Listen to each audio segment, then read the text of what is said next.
Welcome, everybody. This is going to be an awesome talk. We really appreciate if you're joining us from the different areas of the internet, from LinkedIn to YouTube. This video will also be restreamed and as it's going to be recorded on those platforms. So if you're joining us live now, feel free to answer or put in any of your comments and we'll answer and watch the chat while it's going through.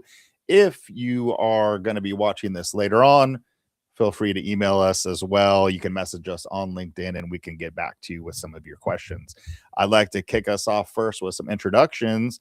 And first, Belle, please give us an intro and let us know what's going on in your world.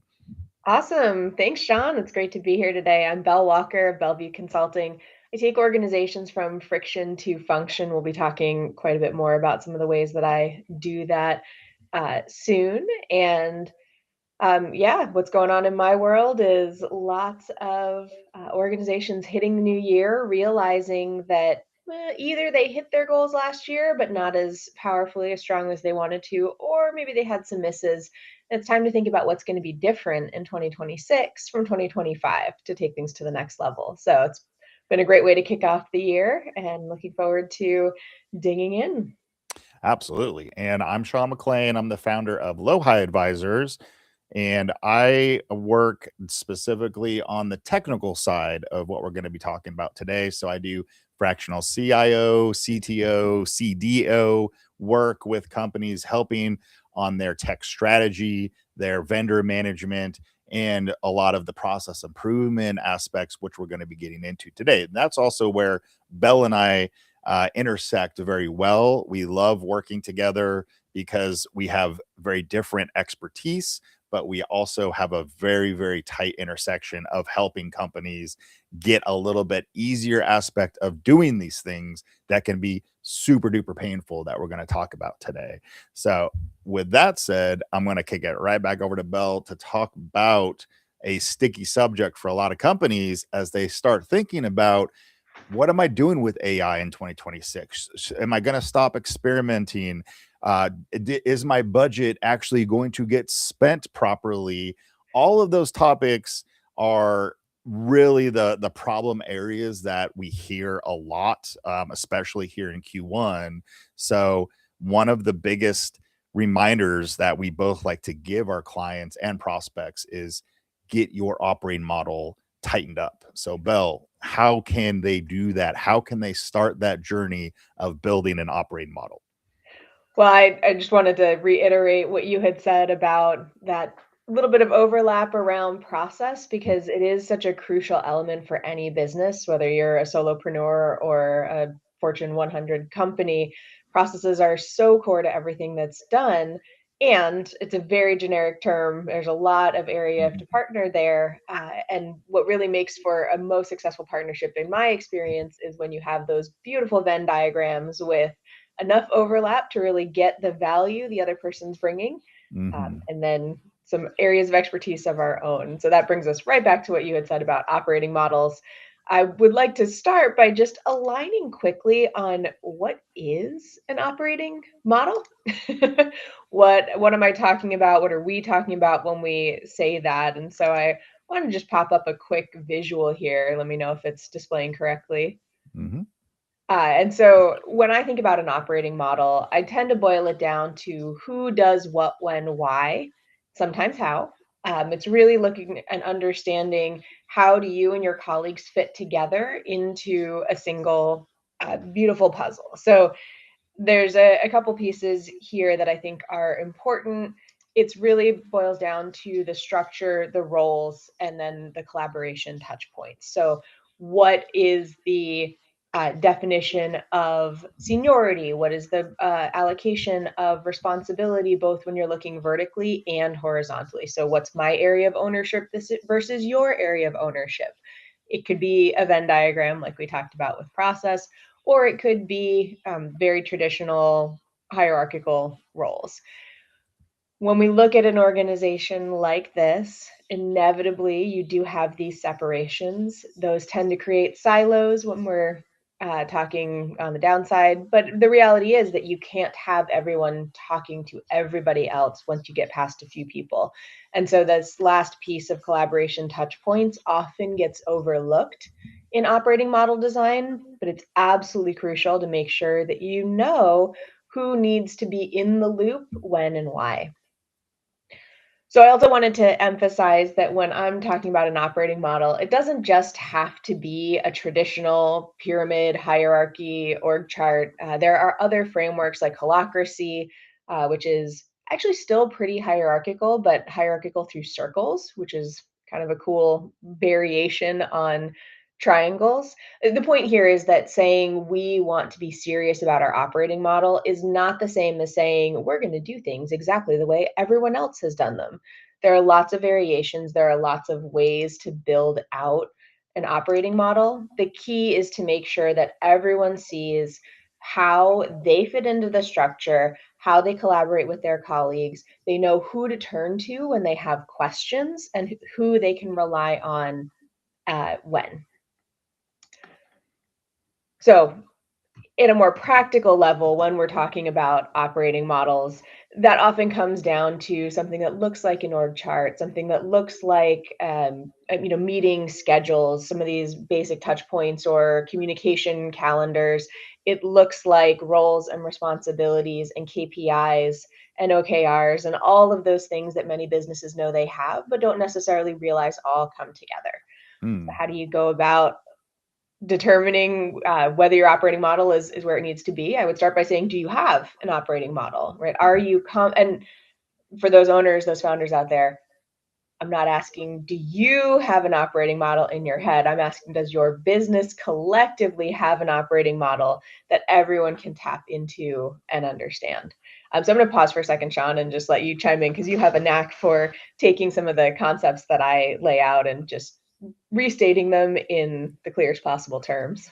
Well, and I think the other, frame of reference is, the how, and that's where a lot of, business owners really come to both of us and they say, "Well, that sounds great, Belle and Sean, but I don't have time to do any of what you just said because I'm, hiring people that I expect should just have that knowledge. I give them, onboarding training and I give them tools and their resume says that they know how to do these things that I hired them to do. So why do I have to, as a business owner, spend all this other time building an operating model?" And the truth, I think, for both of us on that, on the how and the why is it's just another aspect of building a successful business that really is both upstream and downstream. Because if you are, and we're both business owners, so we know this as well,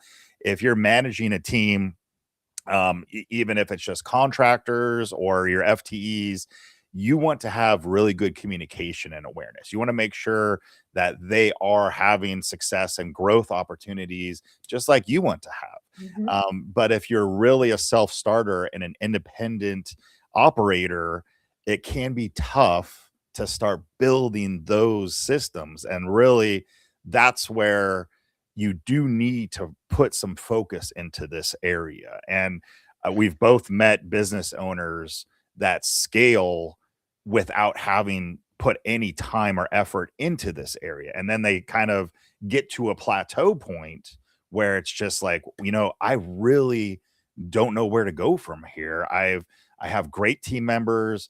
They're awesome at what they do.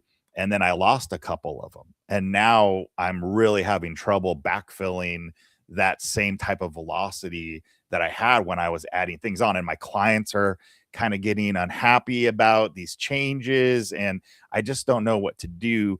To me, Belle, that's one of the big aha moments of why this is so necessary, because change is going to happen in your business no matter what. Even if you're a very small professional services organization that relies on consistency or cyclical revenue models, it is still going to change. And Yeah. there's outside and internal factors that are going to require that change. But how, in your experience, does an operating model help drive that change management aspect and the accountability that we all need in our business.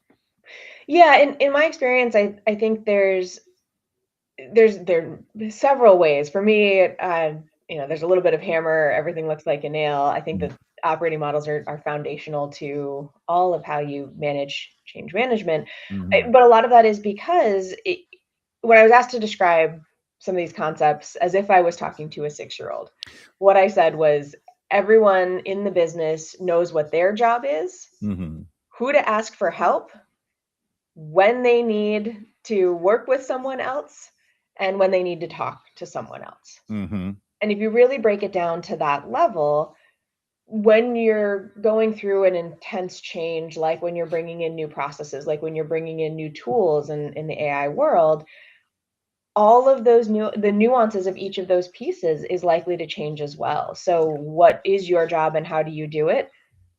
Probably going to change sometime in 2026 if it hasn't already, and maybe even if it did in 2025 because of the AI tools coming in. Who mm, do you rely on for help? May very well shift as well. Who do you need to be talking to? When and why?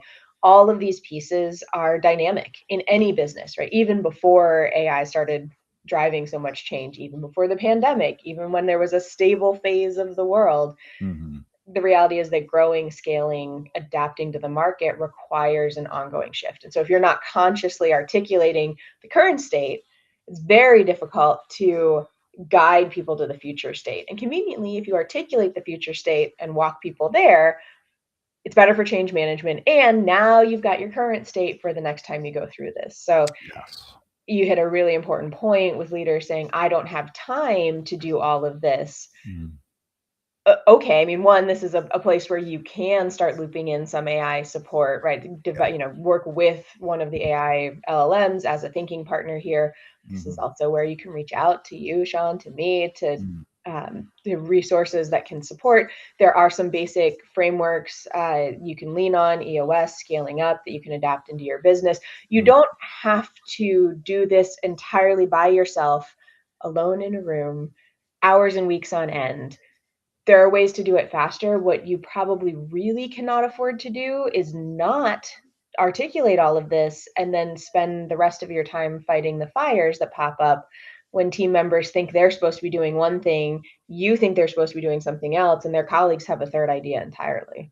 100%. Yeah, and I get this all the time. I do a lot of contractor and vendor management for clients, and you always are going to defeat yourself if you expect that everybody knows what's happening without explicit documentation, procedures, and processes. Like that is unfortunate truth that many businesses still operate without that type of documentation. We've done, a lot of assessments together, and a lot of times we'll, come in with that very benign ask of document request lists and say, well, just give me whatever you have. We're really happy to look at it.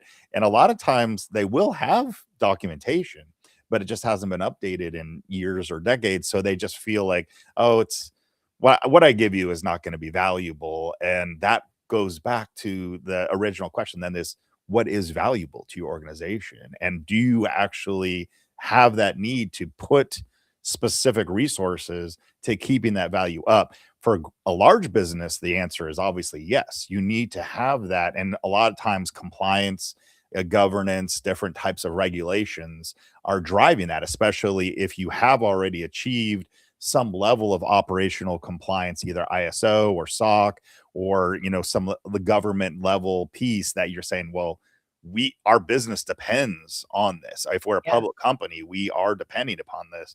Um, for small businesses, there's that kind of flexibility and fluidity where you're like, oh, we can still make things happen, but framing it back into the world of AI and this dramatic technology change that's happening, that's both operational and technology, you really have to look at it as every one of our roles is changing. And to your point, you can use these tools as coworkers. Mhm. Just this week, Anthropic dropped their coworker agent basically, and that is a good example of what's changed in the game. A lot of the LLMs have dropped what they would call AI agents or agentic browsers to be able to give instructions and then let it go and do things. Now we're starting to see some really specific use cases where it's actually utilizing code to do solutioning, and that's a big reason why that governance needs to be tightened up, because still a lot of companies are like, well, that doesn't apply to us because we don't use any of that. We're not allowing that, right? And one of the first steps that we always talk about for AI adoption is you have to get your policy tightened up, and that policy should include what is available to use and what is not available to use. So you be very specific that if you already know that everybody in your employee base is already using free versions of ChatGPT, free versions of Claude, free versions of whatever, you know you're going to have to then tighten up that governance and say, hey, you can still use the free stuff for your own purposes, personal, all the stuff that you want to like learn how to use it, no problem, go crazy. But when we start talking about client or actual compliant type of information that's going in and out of these systems, you do need to tighten up the reins and be able to make sure that you have that level of understanding and training about how to use them and what to do. So a lot of companies, they are seeing that it's 2026 is the year that they can actually start adopting it.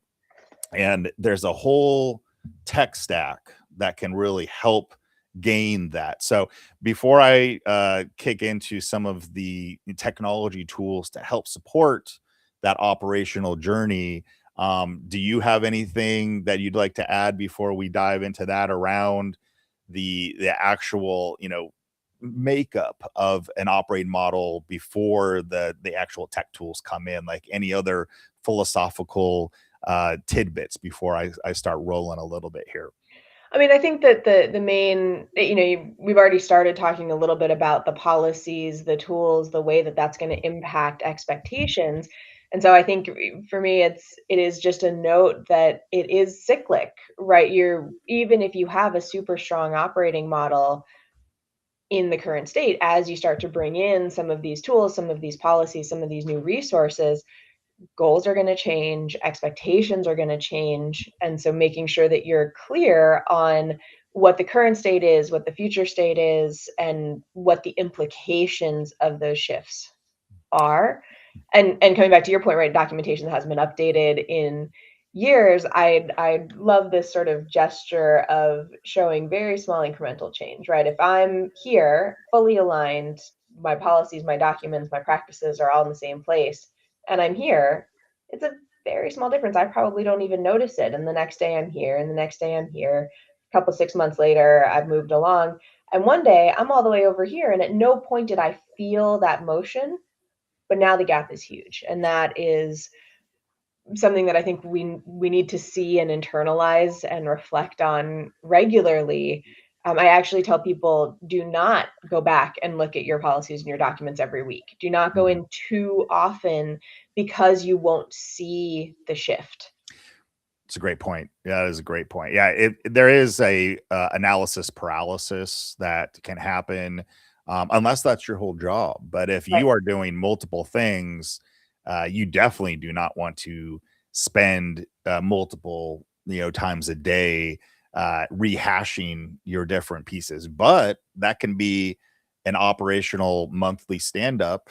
That can be even a weekly check in with your team to be like, what's working, what's not working. All of that type of debrief and post-mortem work is gigantic, especially if you are working in a sprint or agile style project management model, because you're going to be doing more of that quick iterative work rather Yeah. than longer projects that are going to have multiple features at the end. In this space, I found that those shorter sprints and shorter debriefs are going to make things much more effective, because you and your team feel like you're actually going to be making that deeper progress and also those pivots much quicker when it happens. Yeah. I So think it's I'm excited after you go through this to talk a little bit more about the implications downstream. But yeah, let's dig in. Yeah, and real quick, I just tossed a quick deck together, and just a little bit behind the scenes is that if you are not using, this is a great example of being able to turn things around quickly. If you're not using an agentic um, graphical machine product like Gemini, and in Notebook LM, it has an amazing ability to create slides on the fly for you. Also, there's a lot of super agents Shout out that to are, Gamma for my slides. yeah, exactly. It's just like you can do these things super quickly, and that's the real focus of getting this documentation done now. It's like using smart tools that can encapsulate different types of data, but you do have to start somewhere. So when we do say phase one in this process, especially if you're just starting, this is where most of our clients and our prospects have started, right? This is the manual world of pulling in your documentation, setting up either visual types of classic process maps, flow charts, swim lanes. These are the types of tools that a lot of companies have used: Visio, Google Drawings, Lucid Chart, different whiteboarding tools. There's absolutely nothing wrong with starting here. It is going to be a good way for you to understand how you can visually put things together, what makes sense, what's important to you, what metrics are going to actually work. Every company needs to go through that type of stuff. I really love graduating to this next set, which is going to be more of the, let me click through here. There we go.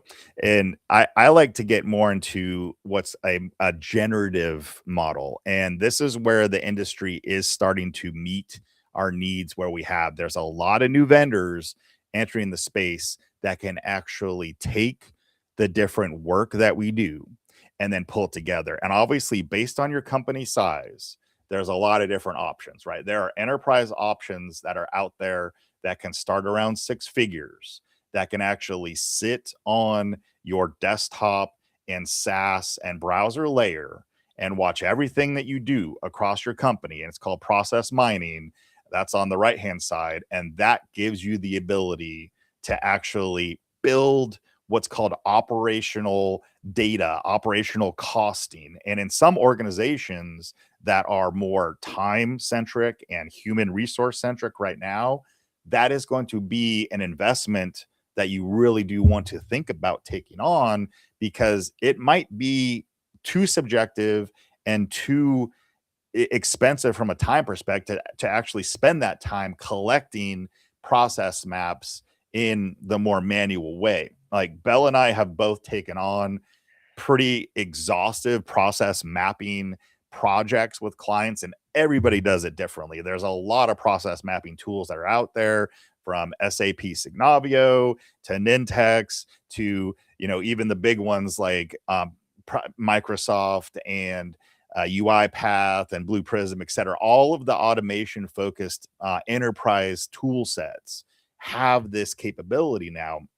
Solonis is one of the biggest ones that I mentioned, but again, most of us are not, if you're a startup or SMB, which a lot of what our clients are, they're not going to be ready to take on a 6 figure plus style project to do something like that. So you still have to start somewhere. And that's where I go more to the left side of this deck, where you can actually use some of these more AI friendly whiteboarding tools. A lot of us love Miro for different reasons, but we have not started using their like smart mapping and smart drawing procedures. It's still got a ways to go. It's definitely not perfect, but it does give you the ability to do smart groupings and be able to actually visually tie things together very quickly, especially in large groups and collectively. You can actually like map out a lot of processes in a tool like Miro with a group. And we've done it even with clients where it can be chaotic, but it actually does work very well, because you get a lot of processes out of your brains and out of that tribal knowledge that we all know is in our organization, and actually down into the technology.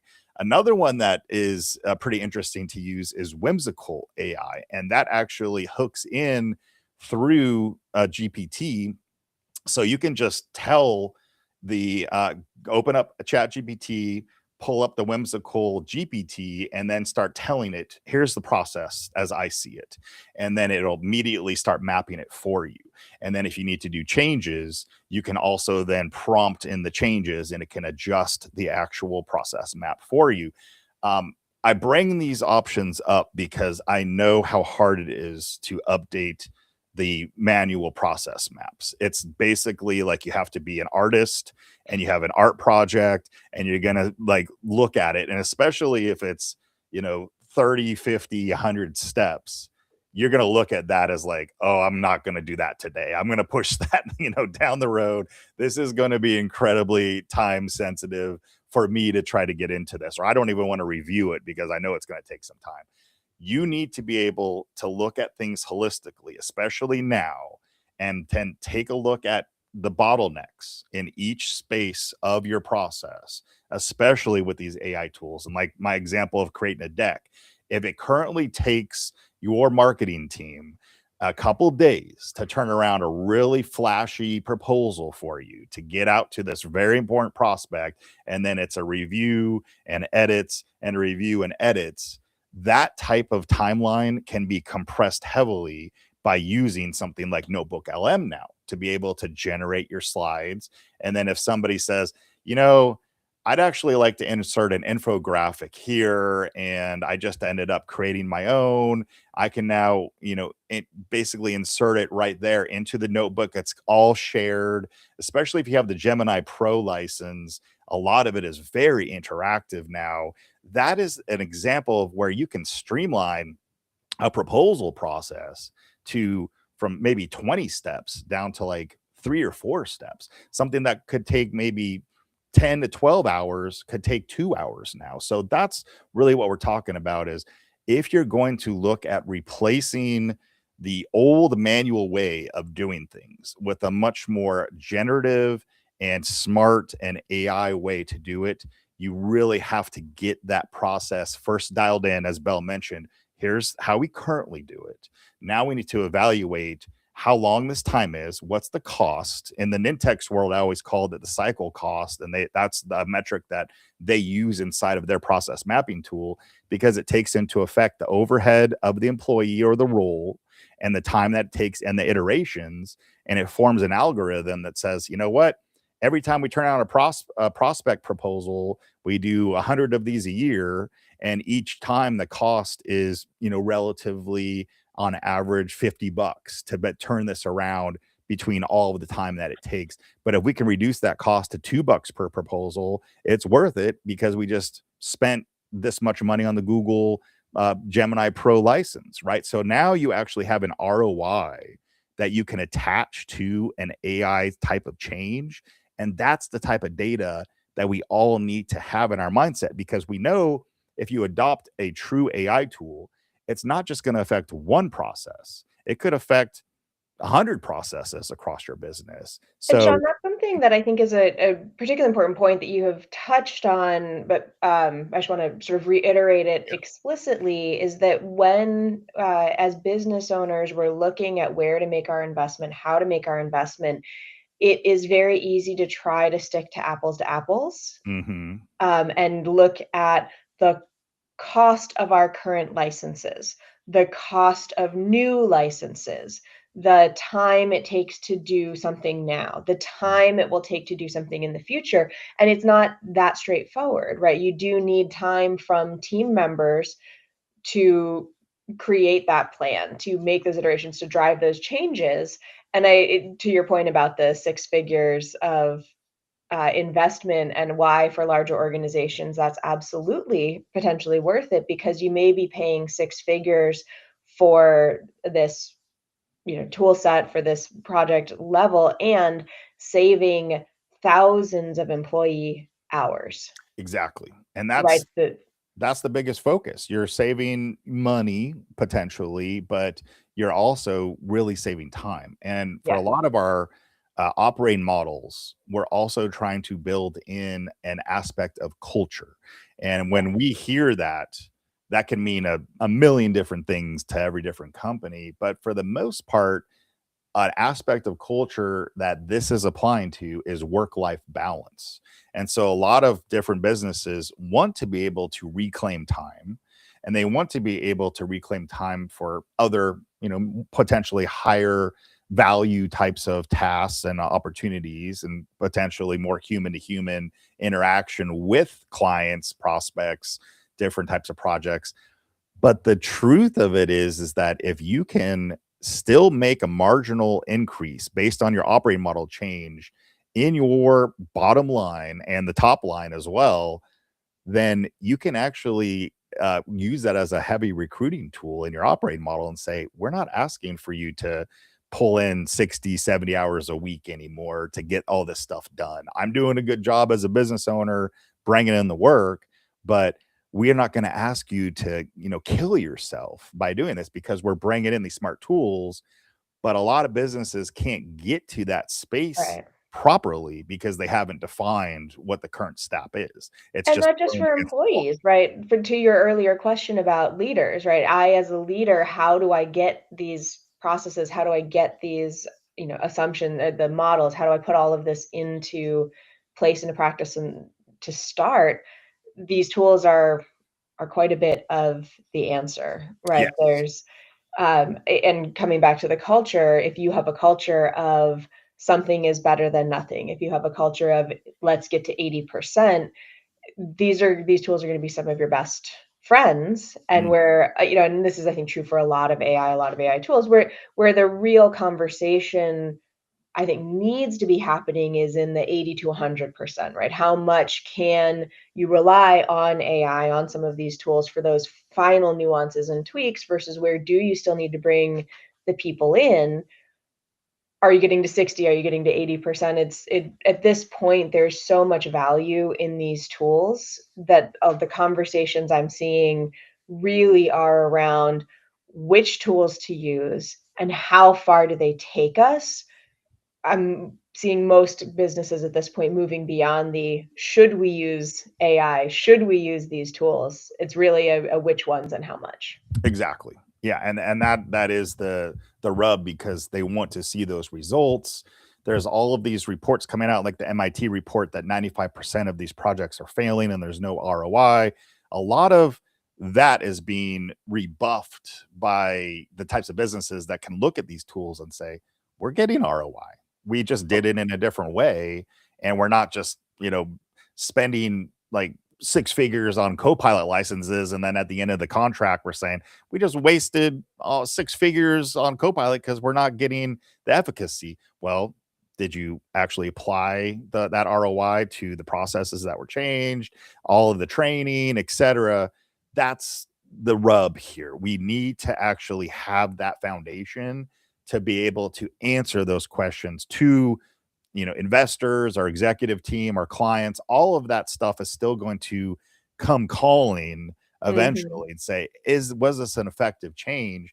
But as a business owner, that's what I want to be able to answer myself, is like, if I can specifically state that this was an effective change, then I can make it happen. And the one other tool that I want to make sure, and there's a bunch of these that are available now, Loom, Scribe, etc. But if you are not currently building automated SOPs from the work that you're doing, you are definitely missing the boat on that full picture of operating model documentation, because it has become so much easier. Now, there's still an investment that has to go into that, but it can be paid back so quickly by, avoiding compliance issues, avoiding errors, all the communication problems across it, when you can just point right to, here's how we do our payroll process, here's how we do our proposal process. All of those things are something that you should be able to point to, especially when you're onboarding new employees, right? That and Belle, you've Yeah. seen that documentation gripe from almost every client that we've worked on together, right? It's just, hey, how can I properly keep my employees trained? And there's no perfect answer, but you have to start with some level of documentation, right? Yeah, well, and this is also something that I think is, sorry, go back for just one more second uh, with Scribe and a tool like this. This does also allow organizations that are not quite ready to standardize to Mm, document anyway. And I mm, think that's a really often overlooked value mhm. of a tool like this. So you hit on payroll. I've had clients that do payroll for their clients, Right. Mhm, and it's not uncommon that there is a slightly different but crucially different process for each client. mhm. Being able to capture what I'm doing for my client here, what I'm doing for my other client here, and what you are doing for your client, so that if I'm out, you can jump in and know exactly what to do for each of those processes. That there's a very heavy emphasis in the work I do and the work you do on standardization. There's value, there's reason for that. It is also not universal.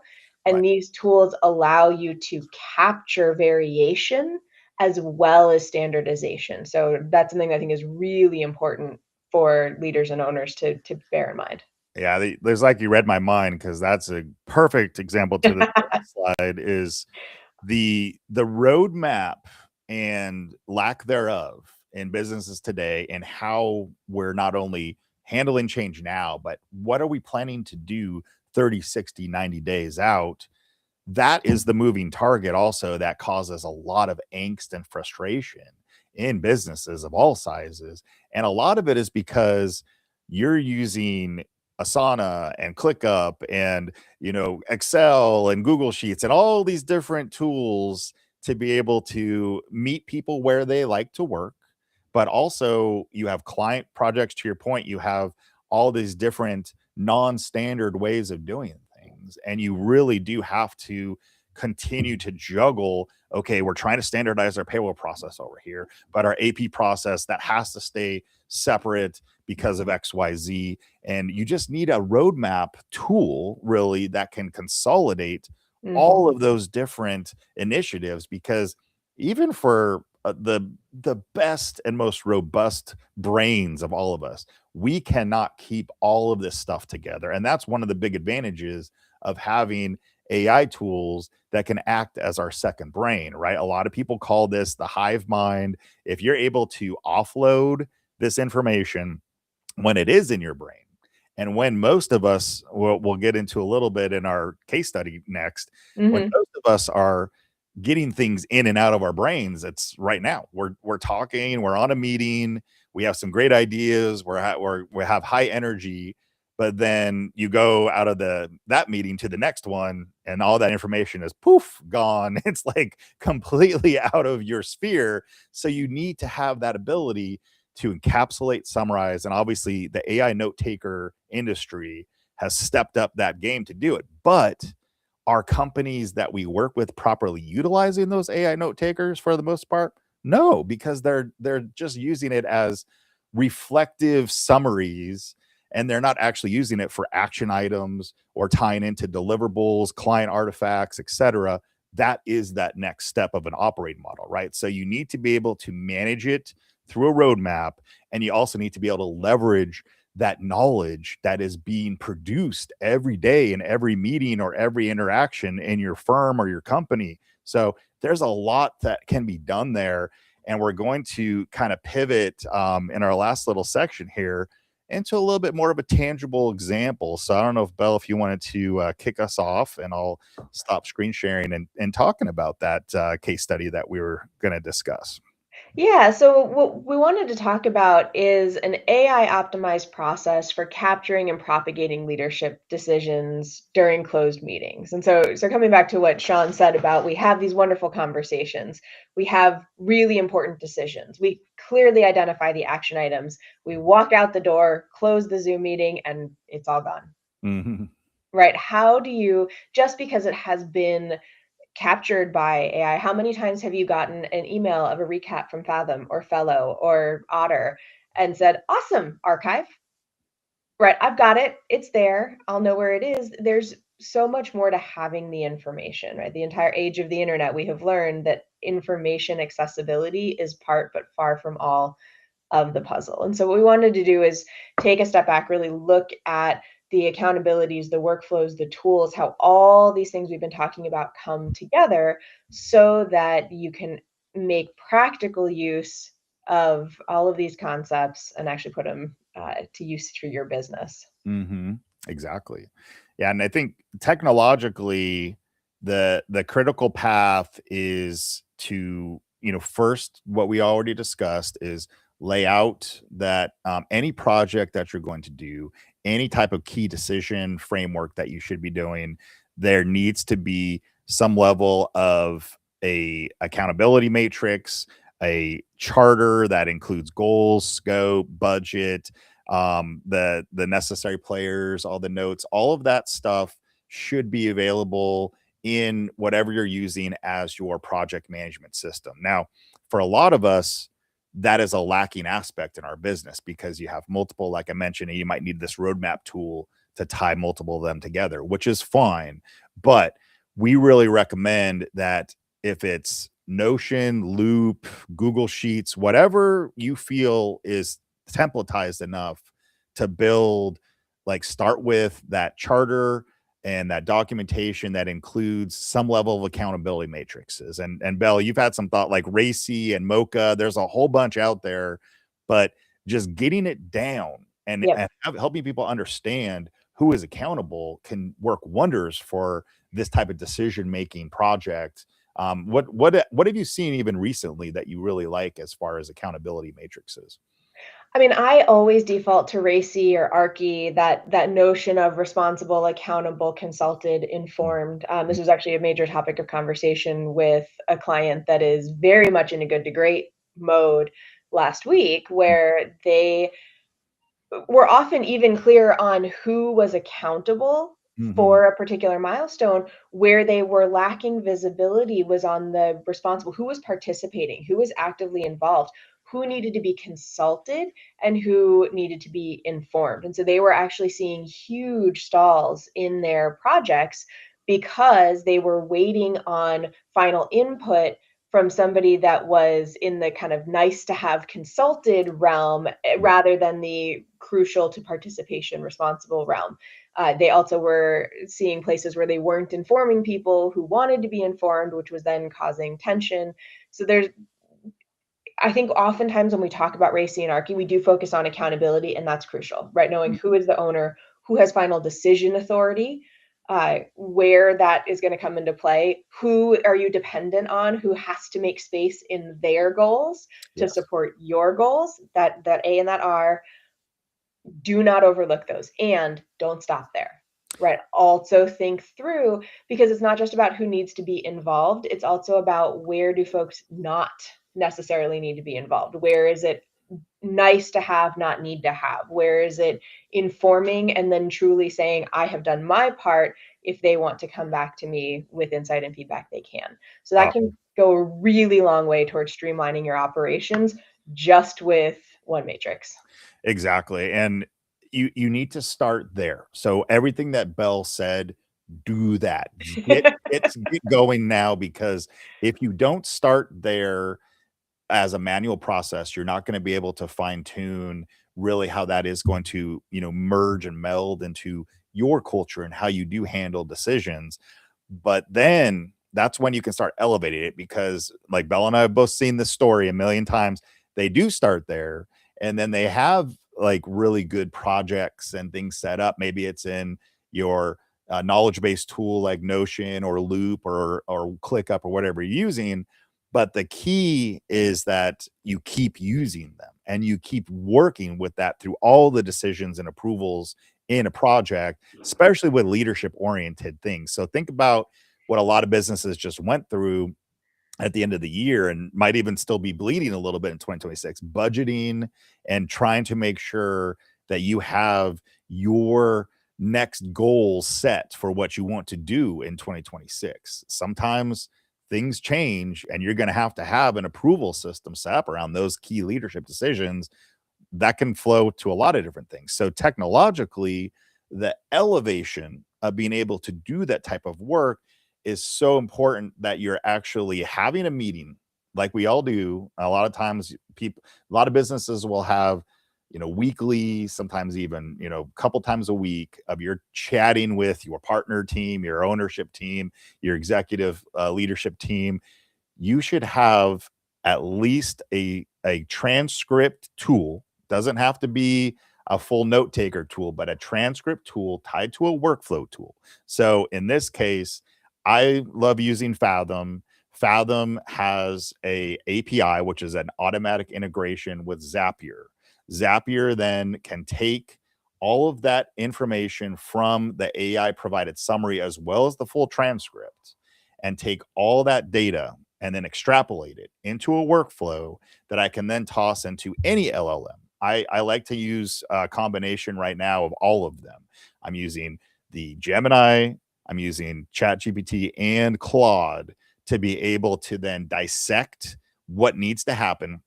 And even Fathom does a great job of pulling out action items right off the bat.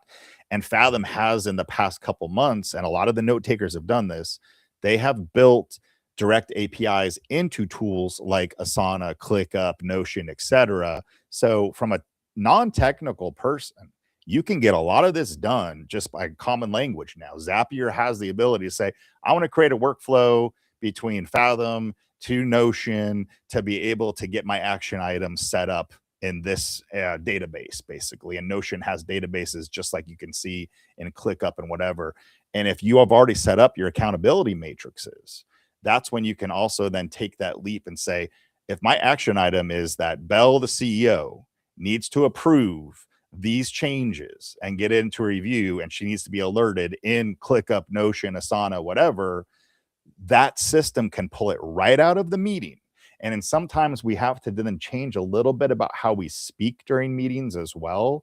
That's one of the key changes that a lot of us are starting to learn, even if it's internal or with clients, so that essentially it's for the recording, so that the recording can pick that up. Say, okay, so, and especially for good project managers, that's usually towards the end where you provide a summary and say, okay, so Belle, you're going to approve XYZ, and Sean, you're going to go do some research and get back and do this. And then, Jimmy, you're going to go in and start coding out the deck or the solution that we're going to do for the client.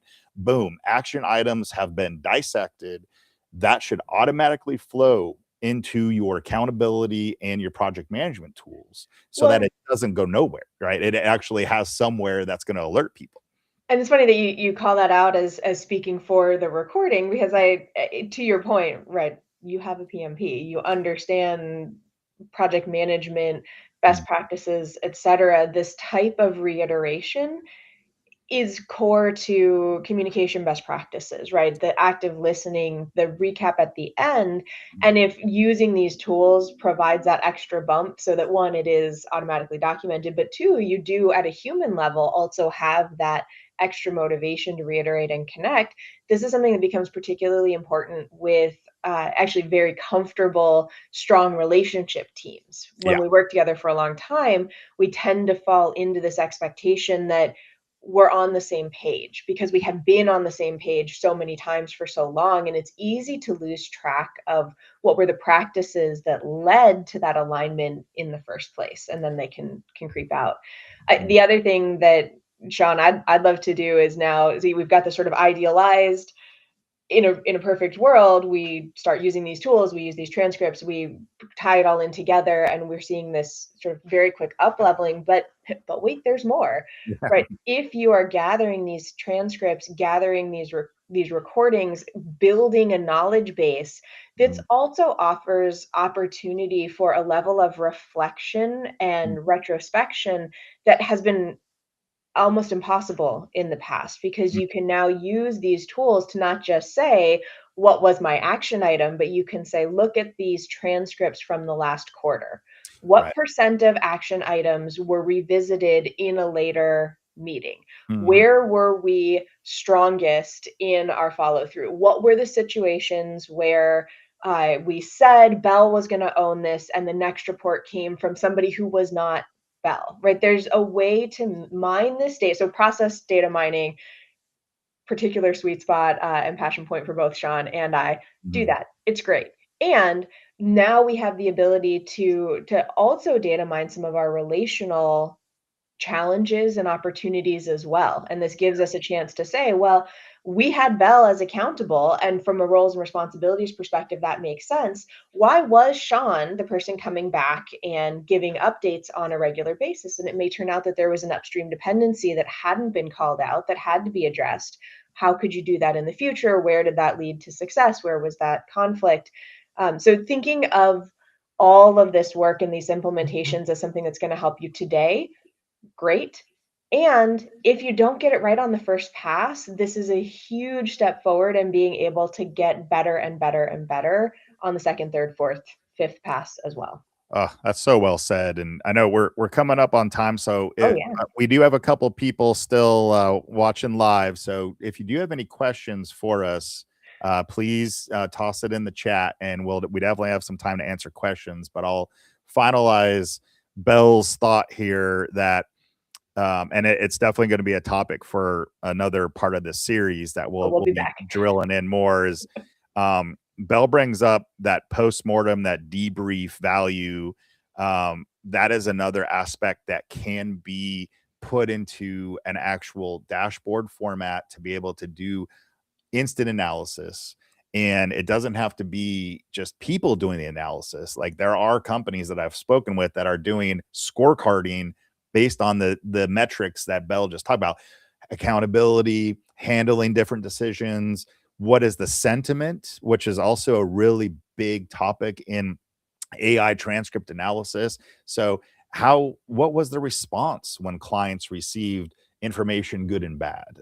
Is Belle delivering good information all the time, and is Sean delivering bad? Like, what's going on here? We want to be able to understand that, and that's across every role in the company, right? It can go from sales all the way down to accounting. You want to be able to understand what is going on in these meetings. So there is a lot that can be done when you're just building that plumbing in the background. And the last note on that, and we'll definitely bring a couple more ideas on this, but if you've seen myself talk about this in the past, is that if your company is currently not doing any of this right now because you've heard or somebody told you in the organization that it's just too sensitive, the data cannot be trusted, it's going out to these different AI models and tools, and therefore you just can't get there, you can't start it.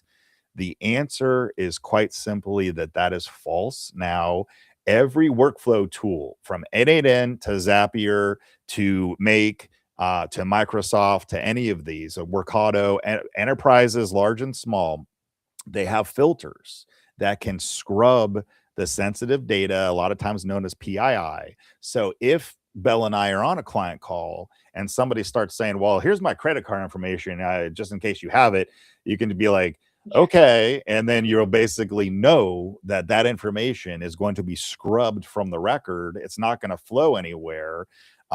If they really are sensitive to it, we can say, we're going to stop the transcript. We're going to stop the recording manually. There are ways around it, but it should not stop you as a response to say, well, we can't do it because, we're a law firm or we're an accounting firm. Unfortunately, that's what I hear still. And as a technologist, I have to be able to show them that is true. I have to be able to actually say, this is proof that what we just said that's sensitive is not going to the model. And there's documentation and all these tech vendor sites. People still don't trust it for good reason. They've been burned by tech companies before, but you do have to start in that ballpark. And that could be another coaching opportunity, that if you still say, well, still don't feel comfortable talking about sensitive information, define what's sensitive in your company. Because if you just need to stay away from SSN, social security numbers and credit card numbers and in a Zoom meeting, you can stay away from that pretty easily, right? You can direct the client not to say something that's sensitive. And most of what you're talking about is going to be public type of knowledge that is still encrypted and still has that type of protection that we do every day. So try to think about that as well in your overall governance schema, because there's just not a good reason to say, I just can't do it anymore. It's just time to start doing. So I don't know. We didn't get any questions yet. Again, We might get some later on, but Belle, any closing thoughts about this, and how can somebody best reach out to you if they want to start their operational model journey?